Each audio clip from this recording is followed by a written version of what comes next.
বিসমিল্লাহির রহমানির রহিম। সম্মানিত আমার কলিজার ভালোবাসার বন্ধুরা, সবাই আমার সালাম গ্রহণ করুন। আসসালামু আলাইকুম রহমতুল্লাহি ওয়া বারাকাতুহু। হিন্দু ভাইদেরকে জানাই আমি আদাব। অন্যান্য জাতির প্রতি রইল আমার আন্তরিক ভালোবাসা ও অভিনন্দন। তো ভালোবাসার বন্ধুরা, আপনারা সবাই কেমন আছেন? আশা করি ভালো আছেন।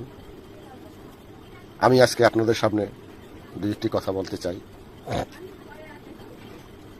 আমার চোখের অপারেশন হয়তো অনেকে জানেন, সাকসেস ইনশাল্লাহ আপনাদের দোয়ায়।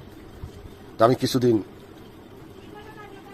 আপনাদের ভিডিওতে আমি লাইক কমেন্ট করতে পারবো না, আমাকে ক্ষমা করবেন। ইনশাল্লাহ আমি সুস্থ হয়ে আপনাদের ভিডিওতে আমি লাইক কমেন্ট করব ইনশাল্লাহ। আপনারা সবাই আমার জন্য দোয়া করবেন। সবার কাছে আমি দোয়া চাই, আমি যেন আপনাদের মাঝে আবার ফিরে এসে সুন্দরভাবে লাইক কমেন্ট করতে পারি।